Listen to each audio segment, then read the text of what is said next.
ही कामं आम्ही इलेक्शन मध्ये सांगितली, त्याच्यात डबल कामं होती एकाच वेळी. एवढे पैसे मालवण शहराला सन्मानाने दिले गेले, कालच्या बजेटमध्ये दिली.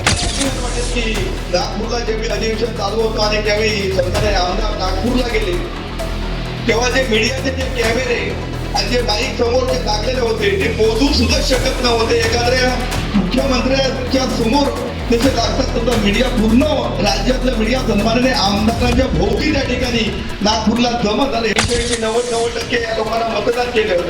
तिथल्या वाडीतल्या काही लोकांना चादरीमध्ये पेशंट वरती उचलून आणावे लागतात, खाली रस्ते नाही. असे सुद्धा रस्ते आज सन्मानाने आमदार साहेबांच्या माध्यमातून तिथे पूर्ण तिथे वाडी तिथे रस्ता, अशा प्रकारचा कार्यक्रम सुद्धा आम्ही संघटनेच्या माध्यमातून घेतला. म्हणजे असं एकही वाडी या मालवण कुणामध्ये वाचा 6 महिन्यात मिळणार नाही. गेल्या 5-7 महिन्यापूर्वी 8 महिन्यापूर्वी मालवण नगरपालिकेचं इलेक्शन संपन्न झालं आणि या शहरवासियांनी सन्माननीय निलेशजींवरती विश्वास टाकला. या मालवण नगरपालिकेची सत्ता आमदार साहेबांच्या नेतृत्वाखाली या ठिकाणी दिली, महायुतीची या ठिकाणी सत्ता आली. आणि मला अभिमान आहे की आम्ही इलेक्शनच्या पिरियडमध्ये या संपूर्ण शहरामध्ये फिरत असताना मी आमदार साहेबांच्या माध्यमातून आम्ही सर्वच वार्डमध्ये काही विकासात्मक ज्यावेळी जे प्रश्न आले त्या प्रश्नावरती आम्ही त्यांना आश्वासन दिली की आम्ही आमच्या जवळ सत्ता आल्यानंतर सन्माननीय आमदार साहेबांच्या माध्यमातून ही कामं सगळी आम्ही मार्गी लावू. आणि मला आनंद वाटतो की आज मामा वरेलकर नाट्यगृहाचं जे भूमिपूजन होत आहे, ज्यावेळी राणे साहेब मुख्यमंत्री होते त्यावेळी याला ठिकाणी 50 लाख त्यानंतर 2 कोटी रुपये असे या ठिकाणी दिले होते. तर राणे साहेबांनी हे नाट्यगृह त्या ठिकाणी या ठिकाणी उभं केलं होतं. आणि त्यावेळी स्वर्गीय आबासाहेब गोगटे सुद्धा या कार्यक्रमाला होते आणि ते म्हणाले राणे साहेबांना, साहेब तुम्ही मालवणला हे सगळं केलं, आम्हाला देवगडकडे थोडं लक्ष द्या. आणि साहेबांनी मामा वरेलकर नाट्यगृहे मालवण सिंधुदुर्ग किंवा मालवणचे सर्व नगरीतील शहरातील नाट्यप्रेमी असल्यामुळे आणि मच्छिंद्रनाथ कांबळी स्वर्गीय होत्या त्या मालवण भूमीला हे सर्वात मामा वरेलकर यांचा वारसा असल्यामुळे हे एक अत्याधुनिक नाट्यगृह त्या ठिकाणी उभं केलं. आणि आज या नाट्यगृहाचे पुनर्रचनेसाठी सन्माननीय निलेशजींनी 11 कोटी रुपये या ठिकाणी मंजूर केलेले आहेत.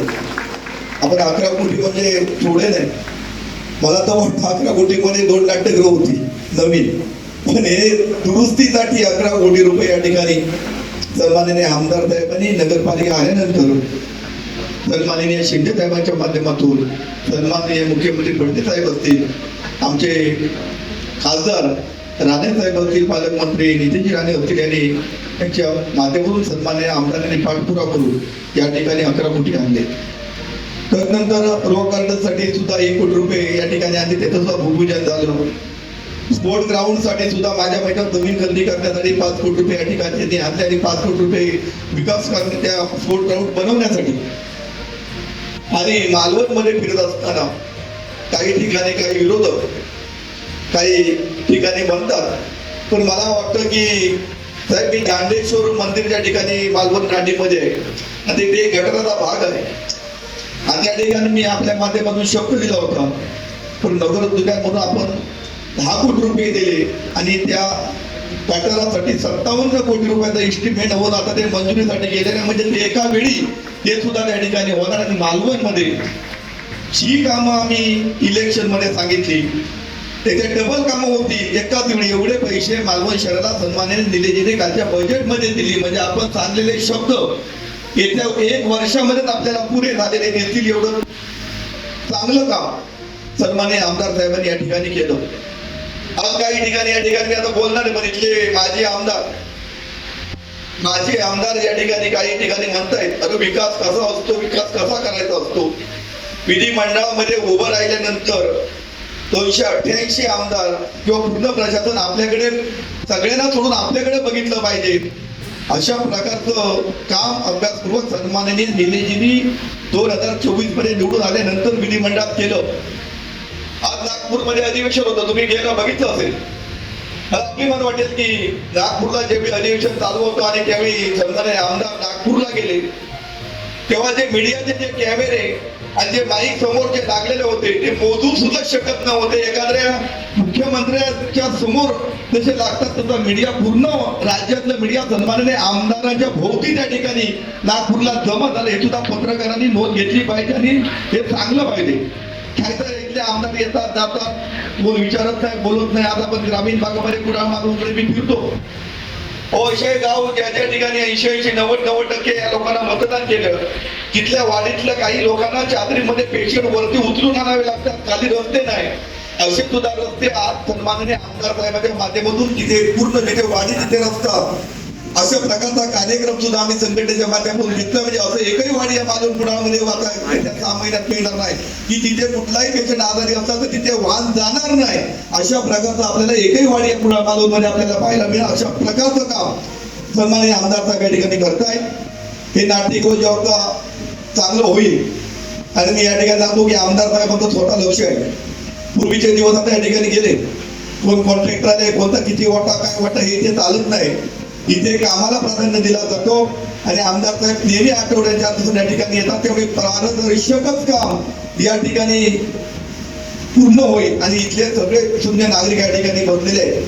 मी आपल्याला पण विनंती आमदार साहेबांच्या माध्यमातून करतो, आपल्याला एकत्र काम चालू असताना त्या कामामध्ये कुठल्या त्रुटी असतील, तुम्हाला काही चुकीचं वाटत असेल तर 100% एक नागरिक म्हणून या मतदारातले शहरातले तुम्ही ग्रामस्थ म्हणून 100% आमच्याकडे आमदार साहेबांकडे आपली भूमिका आपली व्यथा आपण मांडू शकता, मग मांडू शकता. जेणेकरून त्याच्यावरती योग्य ती दखल घेऊन काम दर्जेदार या ठिकाणी केलं जाईल. त्याच्यासाठी प्रत्येकाला आमदार भेटणार आमदारांना सांगा आणि कलांनीचे त्यांचे सुद्धा सगळी मंडळ या ठिकाणी आपण आलात. आपण त्यावेळी पत्रकार परिषद मधून काही लोकांनी या ठिकाणी म्हटलं पण हे नाट्यगृह कशामुळे खराब झालं हे सुद्धा बघितलं पाहिजे. गेली 4 वर्ष प्रशासन होतं, 4-5 वर्ष त्याच्यापूर्वी 5 वर्ष 10 वर्षांमध्ये या ठिकाणी कुठल्याही डागडुजी झाली नाही आणि नाट्यगृह या ठिकाणी अन्यही कार्यक्रमासाठी वापरलं गेलं पाहिजे. कारण तिथं वापर जर झाला तर ते सुद्धा मान नाट्यगृह या ठिकाणी राहू शकतं असं माझं म्हणणं आहे. त्यामुळे वेगवेगळे कार्यक्रम नवीन महोत्सव कलाकार त्यांना ते व्यासपीठ नंबर करा, रिसर्चसाठी करा, काही पण अशा प्रकारचं नाट्यगृह या ठिकाणी उपलब्ध करून दिलं पाहिजे. मी पुन्हा एकदा आमदारांना मालवणवासियांतर्फे मी आमदाराचे जाहीर अभिनंदन करतो की अशा प्रकारचं काम या ठिकाणी धडाक्याने कामं या ठिकाणी लावलेली आहे. आज सुद्धा तुम्ही बघितलं जातात की सन्माननीय आमदार या ठिकाणी निवडून आल्यानंतर देवबागमध्ये आता कालच मेरिट बोर्डाचे मला काही अधिकार मिळाले. एका बाजूला जवळजवळ 157 कोटी रुपये त्या ठिकाणी बंधाऱ्याला दिले, दुसऱ्या बाजूने 14 कोटीचा काम टेंडर सुद्धा लागून ते सुद्धा कोणाला तरी मिळालेलं आहे. आणि काल मला अधिकाऱ्यांनी सांगितलं की साहेब अजून 16 कोटीची कामं यावेळी टेंडरला पाठवले. म्हणजे एका देवबागला 200 कोटीपेक्षा जास्त पैसे सन्मान्य जिल्ह्याजीने आणि सन्मान्य नितीजीने या ठिकाणी आणून दिले. आज दांडी भागात सुद्धा 9 कोटी रुपये या ठिकाणी प्रोटेक्शन बंधाऱ्यासाठी दिले. आज छत्रपती शिवाजी महाराज यांचा जो अशोक मोठा पुतळा उभा आहे त्या ठिकाणी, त्या पुतळ्याच्या मागे सुद्धा बंदर जेटी होण्यासाठी सन्मानित पालकमंत्री आमदार साहेब आमचे खासदार राणे साहेब या ठिकाणी प्रयत्न करतायत. आणि मालवणमध्ये जो आता बायपास तो रस्ता मालवणमध्ये जी दिवाळीमध्ये कोडी होते ही कोडी सोडण्यासाठी तेवढ्या दरीमरीकडून डायरेक्ट मालवणमध्ये बायपासचा सुद्धा सर्वे सन्मान्य आता या ठिकाणी चालू झालेले आहे. लवकरात लवकर मालवण वासियांची ती सुद्धा समस्या या ठिकाणी सुटेल असं दूरदृष्टी असलेली व्यक्तिमत्व हे लोकप्रतिनिधी म्हणून आमदार या ठिकाणी आपल्याला मिळालेले आहेत. मी पुन्हा एकदा ही सर्व एवढी निधी आता ही निधी आणल्यानंतर नगरपालिकेची नगरसेवकांची प्रशासनाची जबाबदारी की ही योग्य कशी खर्च होते काय, तेवढ्या वेळात होतोय काय विचार करून केली पाहिजे. कारण ही तुम्ही जर लवकर नदी आणि लवकर काम पूर्ण करून घेतलं तर 100% दुसरं काम आपण सन्मान्य आमदार साहेबांकडे आपण मागू शकतो. आणि जी कित्येक वर्ष भुयारी गटार सुद्धा जे ठिकाणी आपण विसरलं, कारण इलेक्शन मध्ये कोणी हा विषय काढला नाही भुयारी गटाराचा. मी फिरत होतो परंतु आमदार साहेबांनी दखल घेऊन येत्या वर्षभरात भुयारी गटार सुद्धा पूर्ण करून ही सुद्धा कारवाई सन्मान्य आमदार साहेब या ठिकाणी करणार आहेत. त्यामुळे सगळ्या ग्रामाचे आता धामापूरवरून 46 कोटीची नळपाणी सुद्धा योजना या ठिकाणी येते आहे. आणि त्याच्यासाठी सुद्धा आज मालवणच्या काही भागामध्ये पाणी जात नाही. याचा पण पूर्ण अभ्यास करून सन्मान्य आमदार साहेबांनी दरीमरीकडे त्या उंच ठिकाणी टाकी जमीन विकत घेऊन त्या ठिकाणी उंच ठिकाणी जर टाकीची व्यवस्था केली तर प्रेशरने पूर्ण मालवणला प्रत्येक कनेक्शनला त्या ठिकाणी पाणी जाईल याचा जरा विचार होऊन तशा प्रकारचं काम या ठिकाणी चाललेलं आहे. मी पुन्हा एकदा सर्व शहरवासियांच्या वतीने आमदार साहेबांचं अभिनंदन करतो आणि सांगतो अशा प्रकारचं जे आपण काम करताय आमच्या सर्वांची जबाबदारी आहे की हे काम दर्जेदार चांगलं काम ठराविक वेळेमध्ये काम पूर्ण करण्याची जबाबदारी नगरपालिकेची प्रशासनाची आणि आमच्या लोकप्रतिनिधी नगराध्यक्षाची या ठिकाणी आहे.